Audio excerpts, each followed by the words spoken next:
गुरु कुम्हार शिष्य कुंभ है, घड़ी घड़ी काढ़े खोट, अंतर हाथ सहार दे, बाहर बाहे चोट। कला शिक्षा ज्ञान भक्ति गुरु के बिना सब अधूरे हैं। सच्चा गुरु शिष्य को अपने से भी बेहतर बनाना चाहता है। दुनिया के सारे रिश्ते एक तरफ हैं, लेकिन गुरु शिष्य परंपरा से बढ़कर कोई रिश्ता पूर्ण नहीं है।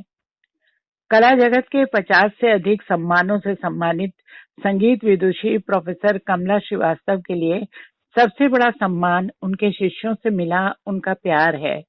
भातखंडे संगीत संस्थान सम विश्वविद्यालय लखनऊ से असिस्टेंट प्रोफेसर के पद से रिटायर प्रोफेसर कमला श्रीवास्तव ने 7 वर्ष की उम्र से संगीत सीखना शुरू किया था।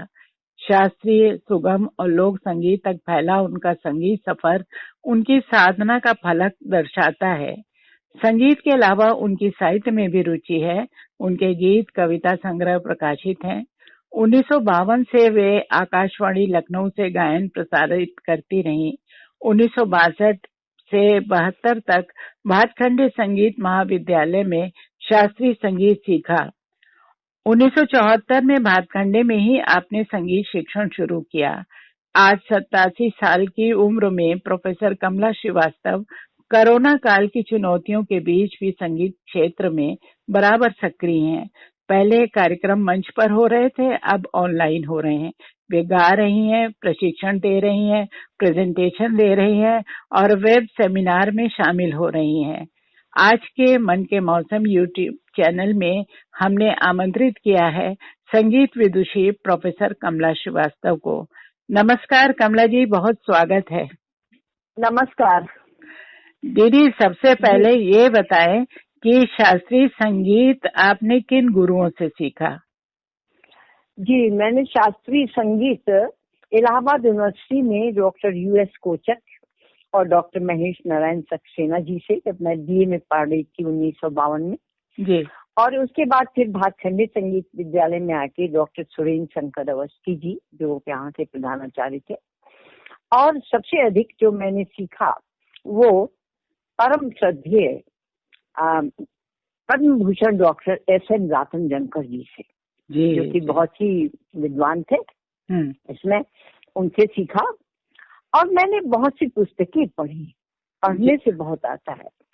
मैंने यहाँ ना कि जो ग्रंथ संस्कृत में थे उनको भी संस्कृत पंडित को बुला के उनसे सीखा। इस तरह से मेरी शास्त्र में बड़ी अच्छी रुचि रही और मैं संगीत भातखंडे में संगीत शास्त्र एवं व्यवहार म्यूजिकोलॉजी कम प्रैक्टिकल के पद पर 80 के दशक में आ गई थी।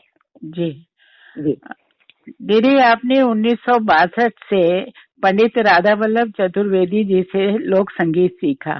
कैसा रहा आपका गुरु शिष्य संबंध? बहुत ही नेक, अच्छा। हमारे राधा वल्लभ गुरु जी के विषय में अगर हम बताएं तो वो अवधि के तो थे ही महाप्राण। अवधि में जो उन्होंने कर दिया है वो, लेकिन वो शास्त्रीय संगीत के भी बहुत ही गुणी थे। संगीत के अनेक मूर्धन्य विद्वानों की श्रेणी में गुरुवर्य पंडित राधा वल्लभ चतुर्वेदी जी का नाम महान संगीत पद्यों में आता है। आपने अवधि लोक गीतों का संकलन व संवर्धन तो अत्यंत उच्च स्तर का किया। नीलम जी, उनकी एक पुस्तक, दुर्लभ पुस्तक ऊंची अटरिया रंग भरी नाम से लोक गीतों की स्वरलिपि सहित प्रकाशित हो चुकी है। साथ ही आप शास्त्रीय संगीत के भी प्रकांड विद्वान रहे हैं। ध्रुपद, धमार की कठिन शैली, ख्याल, ठुमरी आदि के वे बहुत अद्वितीय गायक थे। गायन पर उन्हें पूर्ण अधिकार था। मैंने तो उनका गाना सुना है। 1 घंटे की तोड़ी मैंने उनकी सुनी है जो भातखंडे संगीत विद्यालय में उन्होंने गाई थी। वो भूल ही नहीं सकते। शास्त्रीय संगीत के शास्त्र पक्ष का भी उन्हें भरपूर ज्ञान था। संगीत पर सारेगामा नामक पुस्तक उनकी लिखी हुई इसका प्रमाण है। यह पुस्तक संगीत विद्यार्थियों और शिक्षकों के लिए अत्यंत महत्वपूर्ण है और उपयोगी भी है। वो आज के समय में सार्थक भी है। तो उनकी जो पुस्तक ये है सारेगामा, जी। इसके ऊपर मैं देख रही हूँ, मेरे पास है कि एक विशेष चित्र है जी, जिसमें स्वामी हरिदास जी तानसेन जी को सिखा रहे हैं और वो कवर पेज है किताब का। जी, कवर पेज। अकबर बादशाह पीछे चुपचाप खड़े होकर सुन रहे हैं। तो इस सारेगामा पुस्तक को लेकर आज हम लोग कुछ चर्चा कर लें। जी बिल्कुल। दीदी एक चीज बस इसमें जोड़ना चाहूंगी कि ये किताब मूल रूप से 1952 में प्रकाशित हुई थी और 1958 तक उत्तर प्रदेश माध्यमिक शिक्षा बोर्ड के संगीत शिक्षण पाठ्यक्रम से संबद्ध रही और अब इसका नया संस्करण 2019 में संगीत नाटक अकादमी नई दिल्ली से प्रकाशित हुआ है। तो आपने तो उनकी सभी किताबें देखी, यानी दोनों किताबें देखी हैं और बराबर आप इनके बारे में अपने विचार देती रही हैं, समीक्षा करती रही हैं। तो ये मैं चाहूंगी कि आप आज सारेगामा किताब के बारे में, इसकी विशेषताओं के बारे में, इतना आपका अनुभव है शास्त्रीय संगीत का, उसके हिसाब से चर्चा करें। जी, ये जो सारेगामा इनकी पुस्तक है मेरे सामने है और इन्होंने इसमें विषय प्रवेश में ही बता दिया कि सामवेद ही संगीत का आदि ग्रंथ है और अति प्राचीन ग्रंथ भरत द्वारा रचित नाट्य शास्त्र ही भारतीय शास्त्रीय संगीत की आधारशिला है। भरत के बाद अनेकों शास्त्रकारों ने भरत के ही अनुसार अपने ढंग से संगीत शास्त्र पुस्तकें लिखी और राधा वल्लभ जी ने भी लिखी और निर्णय ये किया गया है कि संगीत की जो सबसे अधिक मनीषी शारंगदेव की पुस्तक है जी, संगीत रचनाकर, जिसमें उन्होंने पहले ही लिख दिया गीतम वाद्यम तथा नित्यम त्रयम संगीतम उच्यते। मतलब शुरुआत ही उसकी ग्रंथ की इतनी बढ़िया है कि उन्होंने बताया कि गीत, वाद्य और संगीत, नृत्य तीनों ही संगीत बोले जाते हैं। तो इस तरह राधा वल्लभ जी ने जो लिखाया है, अपने इसमें लिखा है, तो उन्होंने बड़े मतलब कि कितनी अच्छी बात है कि उन्होंने बहुत बड़े गुरुओं को लेकर फिर उन्होंने बहुत ही, मैंने पढ़ी है पुस्तक, बहुत ही अच्छे इसमें उन्होंने भाव दिए हैं। विषय प्रवेश के बाद आपने नाद का ऊंचा नीचापन, जाति अथवा गण, शुद्ध विकृत स्वर, सप्तक, श्रुति। अब श्रुति के लिए आपको एक बात बताऊं, मेरा मन कर रहा है कि श्रुति संगीत में 7 सुर होते हैं और 22 श्रुतियां। उसी के ऊपर राधा वल्लभ जी ने श्रुति में लिखा है वही चतुष चतुष चतुश्चैव शरद मध्यम पंचमा। मतलब सा मा पा में 4-4 श्रुतियां होती हैं और 2-2 निषाद गंधार में और 3-3 ऋषभ धैवत में।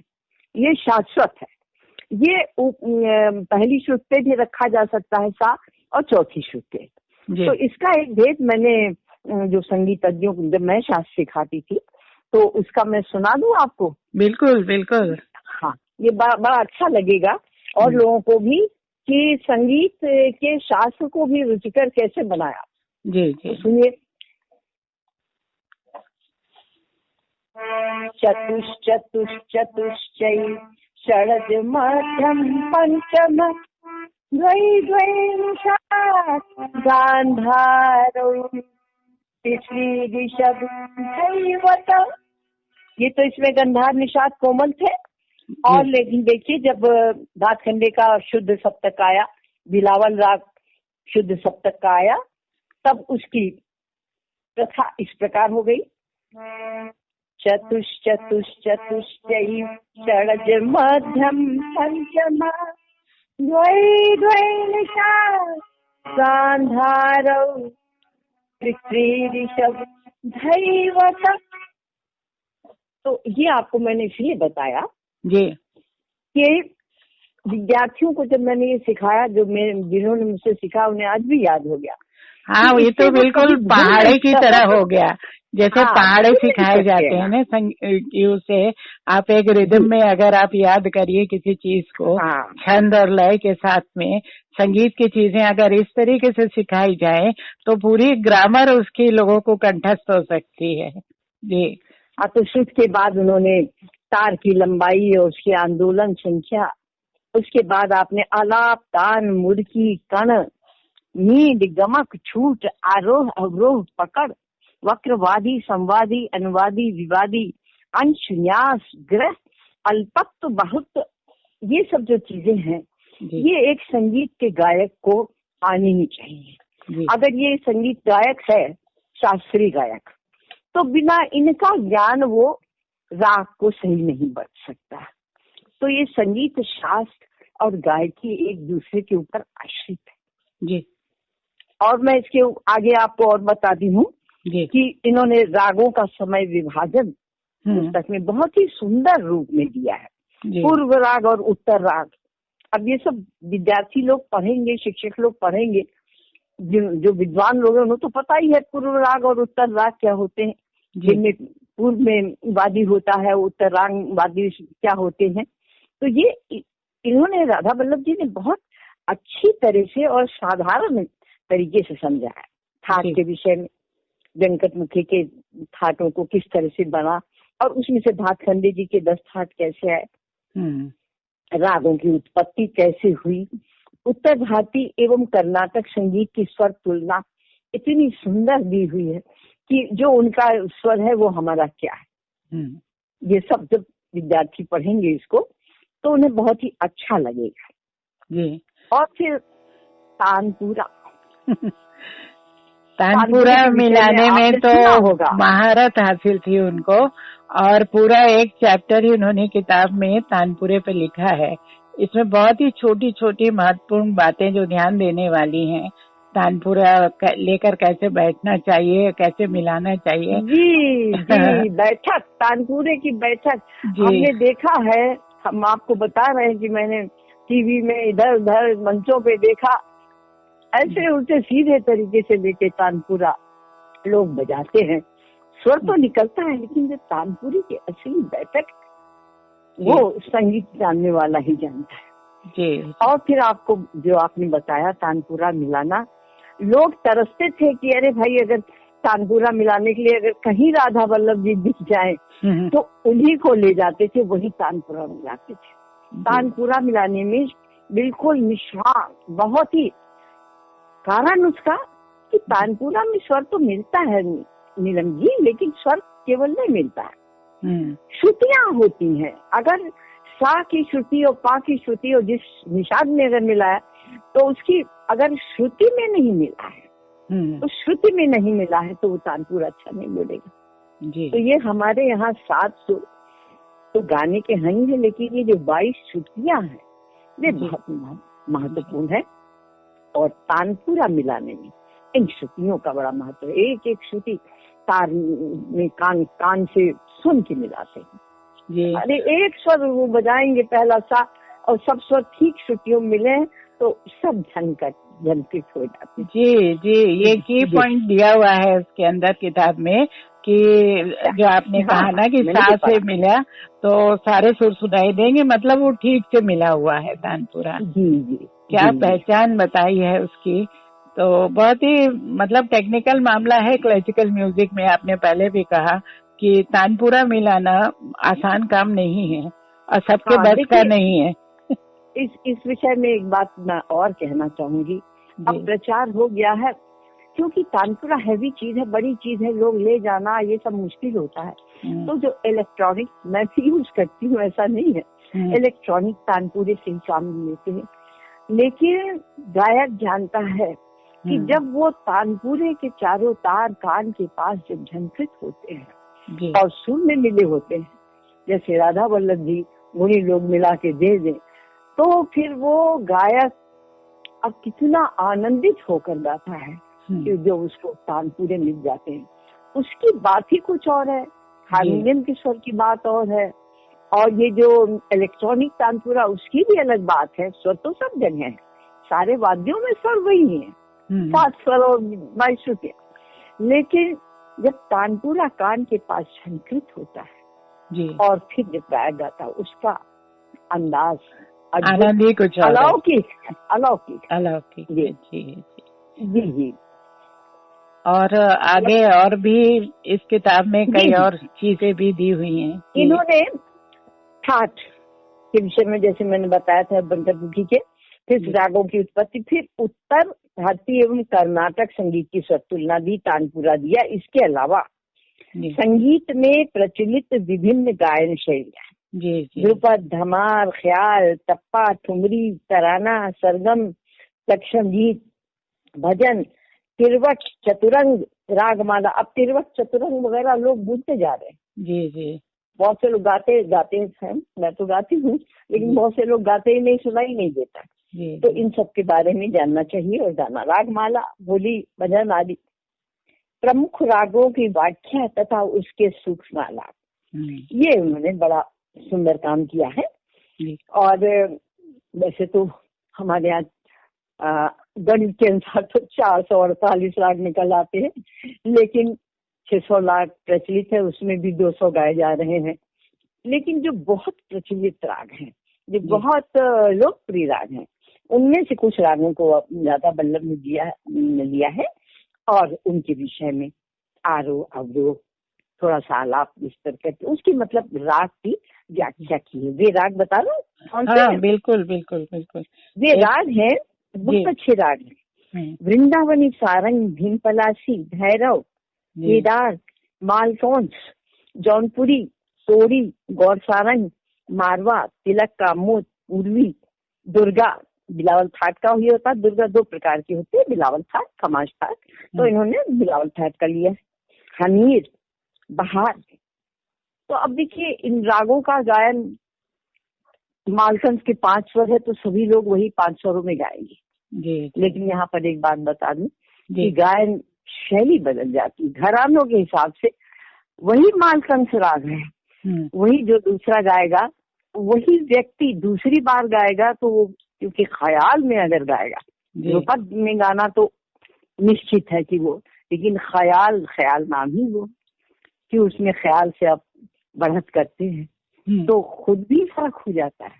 तो इस तरह से कितना अच्छा इन्होंने इन रागों का वर्णन दे दिया है। जी, और दीदी आपने देखा होगा कि रागों का जो वर्णन है, जो उनकी पूरा व्याकरण है, उनकी व्याख्या है, बहुत सरल सहज शब्दों में जितनी जानकारी जरूरी है और जो उसका गणित समझाना है कि कौन से सुर लगते हैं इस राग में, कैसे लगते हैं, तो बहुत आसान तरीके से बताया है, सरल और सटीक तरीके से बताया है, जैसे तुरंत समझ में आ जाए। देखिए हाँ, वो राग को समझ सकता है विद्यार्थी उसको।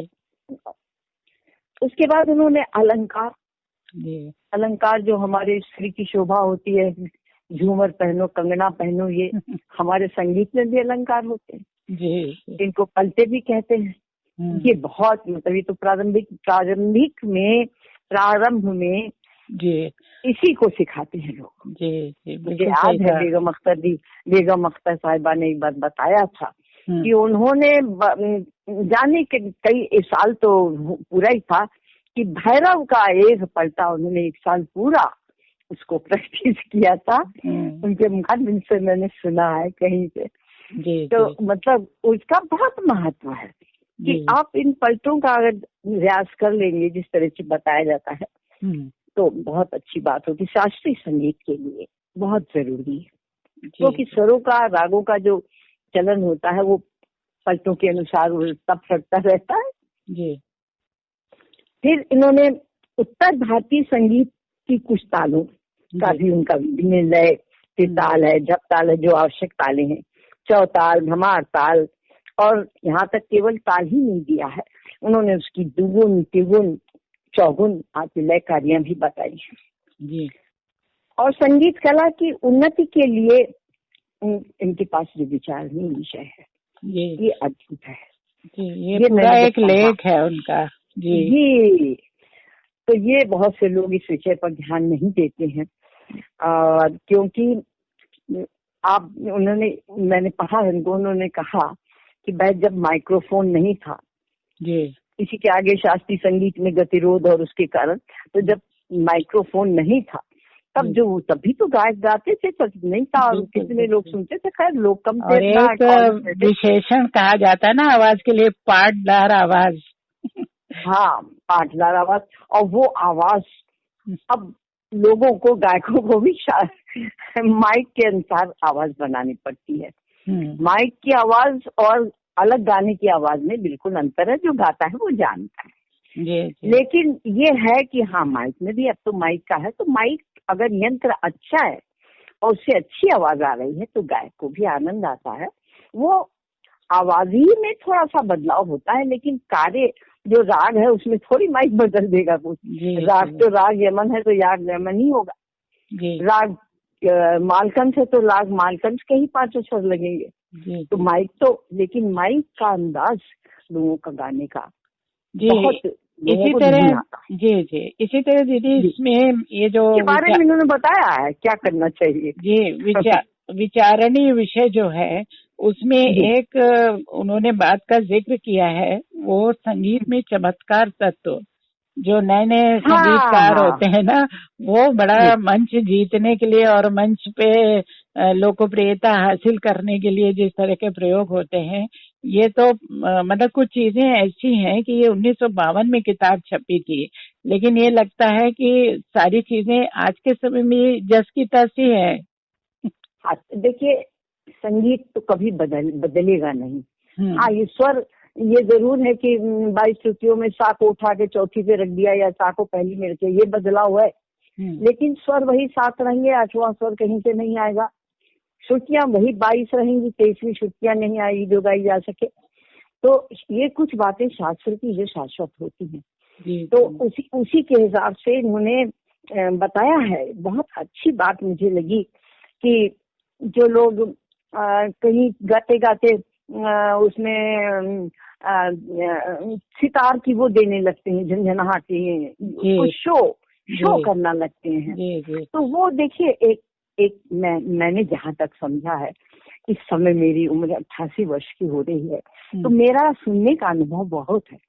तो मैंने जो सुना है, तो जो अच्छा गायक होगा, हमने अच्छे पंडित जसराज को सुना, पंडित भीमसेन जोशी को सुना, इन लोगों का गायन, इनमें कभी हमने देखा कि कभी शास्त्र के अनुसार के अलग गए न, कि हाथ पैर पटकने लगे या झिन झिन झिन झिन करके सितार की आवाज ना, ऐसा नहीं। लेकिन कुछ गायक लोग चमत्कार अपने को दिखाने के लिए, वो उनको हम बहुत दूरी तो कहेंगे नहीं, तो वो करने लगते हैं। ऐसा नहीं करना चाहिए। हमारा शास्त्रीय संगीत ये तो आत्मा और परमात्मा का मिलन है। संगीत स्वर जो नाद ब्रह्म परमेश्वर, तो जो शास्त्रीय संगीत है, जिस तरह विद्वानों ने कहा है, जैसा गाना चाहिए वैसा ही गाना चाहिए। और इस बात को राधा वल्लभ जी ने जो अपनी पुस्तक में दिया है, उससे मैं तो बहुत प्रभावित हुई। जी। और इसके बाद एक और लेख है उनका, शास्त्रीय संगीत में गतिरोध और उसके कारण। हाँ, ये भी बहुत ही उनका बहुत ही, मैं खोल लूं। हाँ, ये शास्त्रीय संगीत में गतिरोध और कारण। अब लिखते हैं, संगीत रसवाद से बहुत अधिक प्रभावित है। यानी रसवाद, अगर संगीत में आपके रस नहीं है तो संगीत नहीं है। रसवाद मतलब रस, संगीत तो रस की ही निष्पत्ति करता है ना। हर रागों के रस होते हैं, ये सब बहुत विशद शास्त्र की बातें हैं। कौन राग से कौन सा रस होता है, ये सब तो अलग बहुत बड़ी बातें हैं। लेकिन जो इन्होंने ये बताया, संस्कार तो संगीत की स्वर लहरी में इस प्रकार गूंजे हुए हैं कि जन्म से लेकर मृत्यु तक सारे व्यापार ही संगीत में बन जाते हैं। तो संगीत का जो संस्कार है, जो शास्त्रीय संगीत का संस्कार है, आप उसमें ही रहिए, उसके इधर उधर नहीं जाना है। आप सुगम संगीत गाएं, वो अलग विधा है, लोक संगीत गाएं, अलग विधा है। हालांकि लोक संगीत शास्त्रीय संगीत की जननी है, मैं तो उसकी पूजा करती हूँ। जननी इस विषय में है कि बहुत से राग, क्योंकि लोक संगीत तो बहुत पहले का है, तो बहुत सारे राग लोक धुनों पर बने हैं और बहुत से राग ऐसे भी बने, लोगों ने भी बनाए। हमारे गुरु रत्नकर जी ने एक राग बनाया, राग मार्ग विभाग, जिसको हम ऐसे कहते अलग करके कहते हैं कि विभाग का एक अलग मार्ग है, तो वो बात अलग है। लेकिन जो शास्त्रीय संगीत का रस है वो विलुप्त नहीं होना चाहिए। सही बात है। और दीदी इसमें एक बात, एक पॉइंट ये भी निकल के आता है कि गायन में समय का विचार करना चाहिए कि कितनी देर का आपकी का प्रेजेंटेशन हो, और एक चीज को लगातार गाते रहना, दोहराते रहना। जो एक होता है ना कि एक प्रस्तुति का समय मिला है तो 1 घंटा 1.5 घंटा जरूर गाना चाहिए। जी देखिए, उसके विषय में मैं आपको बहुत अच्छी तरह से बताती हूँ। ये सही है कि एक राग को अगर कोई 1 घंटा 1.5 घंटा गाता है तो वो जाके तब पूरा होता है जी। क्योंकि उस संगीत का आलाप की बढ़त, सा से रे पे कैसे जाना, गा पे जाना, यमन है तो गा पे सब संपूर्ण स्वर है, मध्यम तक जाएंगे, निषाद तक जाएंगे, फिर तो इसमें टाइम लगता है।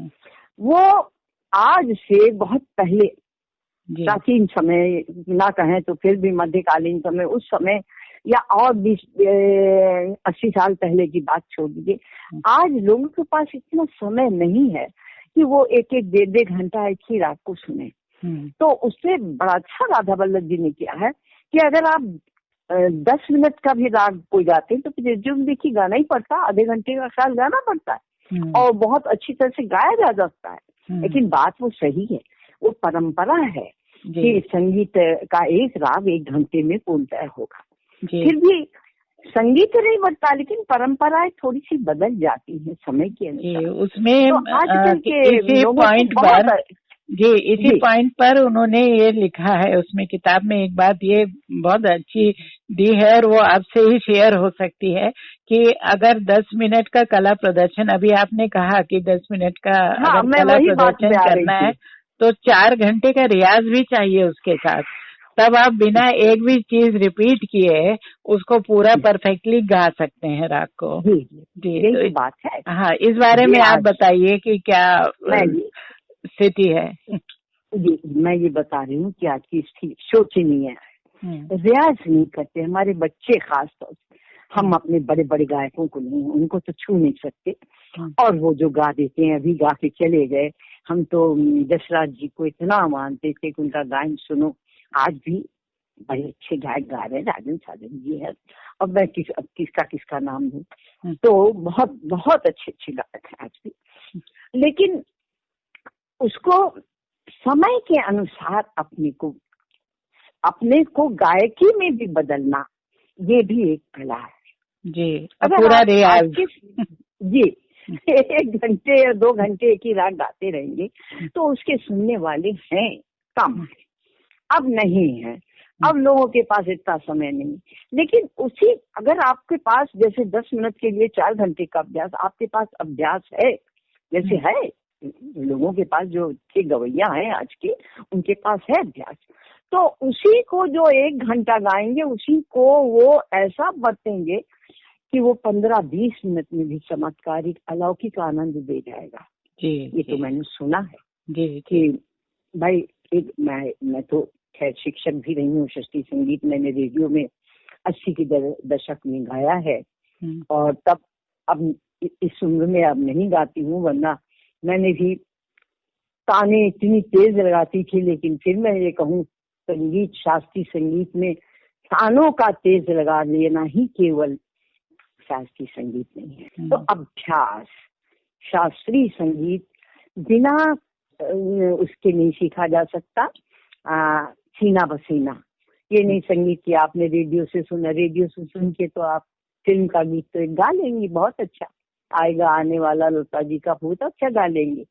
लेकिन आप मियां मल्हार का जो अति कोमल गंधार आंदोलित है, वो जब तक आप गुरु मुख से नहीं सुनेंगे, नहीं समझेंगे, आप मियां मल्हार नहीं गा सकते जी। आप मारवा का रे कोमल है लेकिन चढ़ा हुआ है, श्रुति का गान अगर नहीं है तो आप मारवा अच्छी तरह नहीं गा पाएंगे, क्योंकि मारवा में जो रे कोमल लगता है वो कोमल अति नहीं है, वो थोड़ा सा चढ़ा हुआ।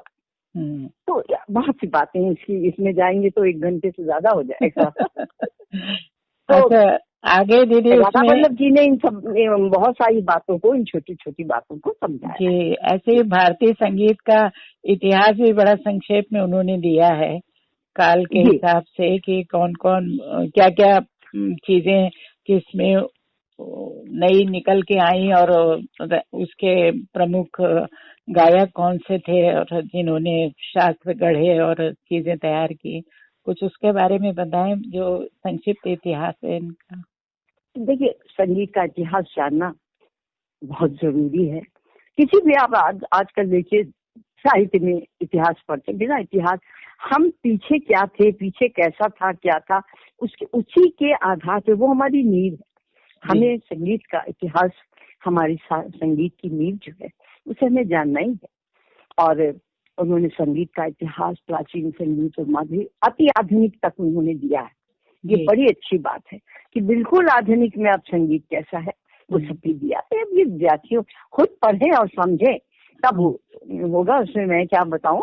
लेकिन उन्होंने जो बड़े बड़े विद्वान हैं, मैंने बताया भरत का नाट्य शास्त्र के ही आधार पर जो लोग हैं, शारंग देव के विषय में उन्होंने लिखा, अमीर खुसरो, गोपाल नायक, तानसेन, जिसको कि अभी मैंने बताया कि स्वामी हरिदास के शिष्य हैं और उनका गायन जी। उसकी एक कहानी है दीदी, इसका जो कवर पेज है उसकी एक कहानी है। सम्राट अकबर चाहते थे कि स्वामी हरिदास उनके तानसेन के गुरु थे और तानसेन उनके दरबार के गायक थे, तो वो चाहते थे कि स्वामी हरिदास को वो अपने दरबार में सुने। लेकिन उन्होंने मना कर दिया स्वामी हरिदास जी ने। तो लेकिन फिर ये अच्छे श्रोता भी थे, मतलब चाहते थे, उनको जिद थी कि उनका गायन जरूर सुनेंगे।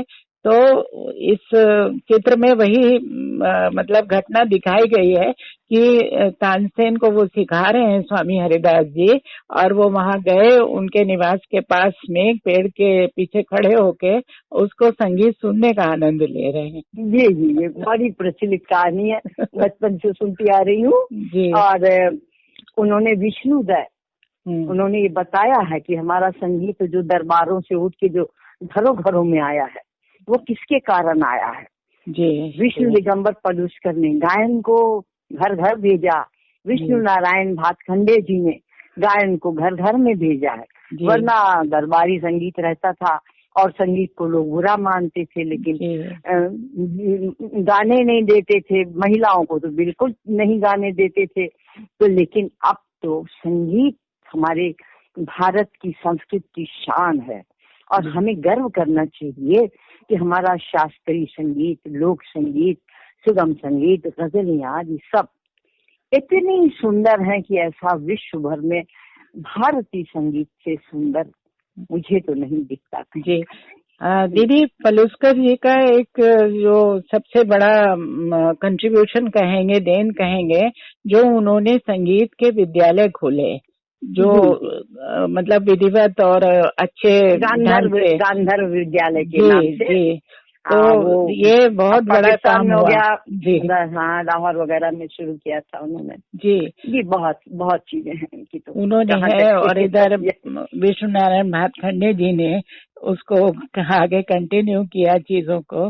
तो ये जीवनियाँ बहुत कुछ संक्षेप में ही है, लेकिन विद्यार्थियों के लिए अगर वो जानना चाहें सारी चीजें नटशेल में, बहुत जरूरी है। अब देखिए हमारा लखनऊ सारे विश्व में हम कहेंगे, हालांकि बनारस यूनिवर्सिटी में बहुत बढ़िया संगीत है, लेकिन हम कहेंगे भातखंडे संगीत संस्थान जैसा जो भातखंडे जी ने हमारे लखनऊ में उजागर कर दिया, बहुत अच्छा और बहुत अद्वितीय ये संगीत का विद्यालय है। और यहाँ से बहुत संगीत के विद्यार्थी निकलते हैं। तलत महमूद भी यही थे और बहुत सारे बड़े बड़े लोगों के अब नाम है, डागर मंदूर, बड़े बड़े लोगों के नाम अब हम उस तरफ नहीं जाते। बात बहुत लोग। तो दीदी ये सारेगामा 1952 में लिखी गई।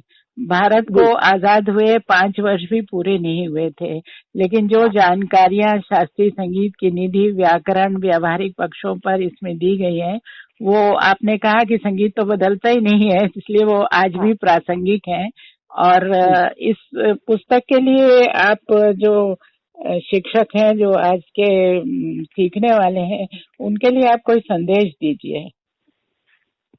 हाँ, मैं यही बताना चाहती हूँ कि जो ये संगीत का शास्त्र है, उसकी पुस्तक उन्होंने 1952 में लिखी हो, चाहे उससे पहले लिखी हो या आज भी जो लोग लिख रहे हैं, वो वही है, शाश्वत है। मतलब संगीत की जो परंपरा है शास्त्र की, उसमें कोई बदलाव नहीं है।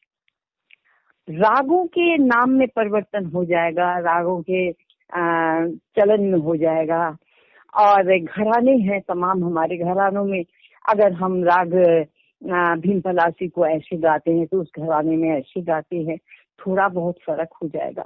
लेकिन शाश्वत जो 7 स्वर हैं और 22 श्रुतियां हैं, इनके अलावा इसी पर सारा, ये हमारी नींव है और इसी पे सारा शास्त्र आधारित है जी। इसी पे साधना चतुष्टयी है, कैसे स्वरों का विभाजन किया गया।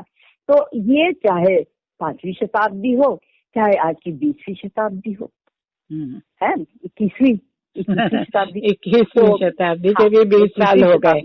हाँ, आप तो 22वीं में पहुंचेंगे तो वही रहेगा, वही स्वर, वही उनका, लेकिन ढंग बदल जाता है। अब किसी ने चौथी श्रुति पर सा रखा तो उसमें गानी, जैसे मैंने गा के सुनाया, गानी कोमल हो जाते आज के समय में, लेकिन उस समय उसको वो शुद्ध मानते थे। और अगर पहली श्रुति पर रख देते हैं सा को, क्रम वही रहेगा, चतुश्चय विशरद मध्यम पंचम। लेकिन आज हमको चूंकि श्रुति गानी में 2 ही है, कि स्थान बदलने से वो थोड़ी दूर हो जाती है तो वो शुद्ध बोलने लगती है, जैसा कि आज के बिलावल बोल रहे हैं। तो हमारा आज का ठाट बिलावल, ये सब चीजें संगीत शास्त्र को सीखने वाली हैं। और मैंने तो जीवन में शास्त्र सीखा और सिखाया भी, और अभी भी इस उम्र में भी बहुत तो कुछ याद है, भूल भी जाती हूँ। तो सारेगामा के लिए आप कह रही थी संदेश लेने के लिए। जी। तो फिर से कहिए, कुछ आप क्या चाहती हैं?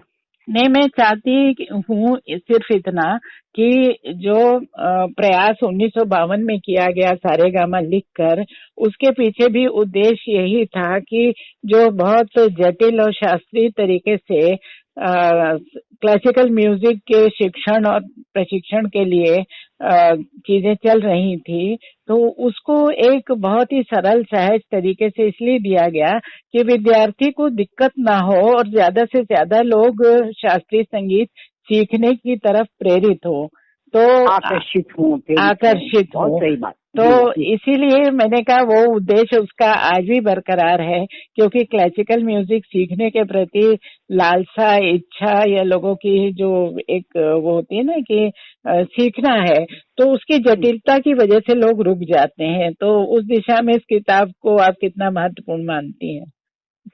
देखिए, मैं इसके विषय में बहुत साफ दिल से कहती हूँ कि आज के समय में संगीत शास्त्र पर अनेकों पुस्तक है। मैं तो जानती हूँ, अब सबके नाम नहीं लूंगी, बहुत लोगों ने लिखा, बातखंडी के लोगों ने लिखा, इधर तमाम, सब अच्छा है, सबकी पुस्तकें अच्छी हैं, शास्त्र पर जो लिखते हैं, मेहनत करते हैं, अच्छी। लेकिन राधा वल्लभ जी की पुस्तक में जो मैंने पढ़ा, वो विद्यार्थियों के लिए जो एक सहज भाव से उन्होंने सब कुछ गागर में सागर जैसे कहते हैं उसको भर दिया उन्होंने। जी। और सब चीज अच्छी तरह समझा के कह दिया है। इसको विद्यार्थी पढ़े तो उनको बहुत इससे लाभ होगा।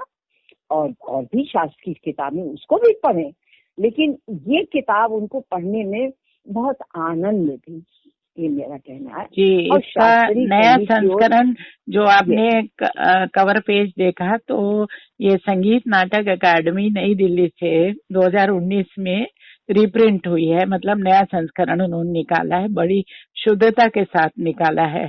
तो और जो मैंने इसकी बीच में आपको काट रही हूँ इसलिए कि मैंने इसकी भूमिका में भी जो जिन लोगों ने पढ़ा है, अब उनके नाम मुझे नहीं मालूम, लेकिन बड़े बड़े विद्वानों ने बहुत अच्छी तरह से इसकी विवेचना की। जी हाँ, बताएं। जी, तो दीदी, सारेगामा पुस्तक की इतनी विशद समीक्षा के लिए हम आपके बहुत आभारी हैं, आपने समय दिया और संगीत शिक्षण प्रशिक्षण का जो खजाना सारेगामा में छुपा है, लगभग सभी पक्षों पर आपने चर्चा की है। उम्मीद है हमारे सुनने वाले इससे लाभ उठाएंगे। मन के मौसम में शामिल होने के लिए संगीत विदुषी प्रोफेसर कमला श्रीवास्तव जी, बहुत बहुत धन्यवाद। आपको भी धन्यवाद देती हूँ जो आपने मुझको संगीत विदुषी कहा। और मैं आपको बता दूं, इतने बड़े महासागर में, शास्त्र के महासागर में मैं सिर्फ एक बूंद भर जानती हूँ। हाँ, उसी में संगीत विदुषी भी हूँ, लेकिन वो बूंद ही बहुत, लोग जान जाएं तो बहुत कुछ हासिल कर सकते हैं। जी, धन्यवाद दीदी।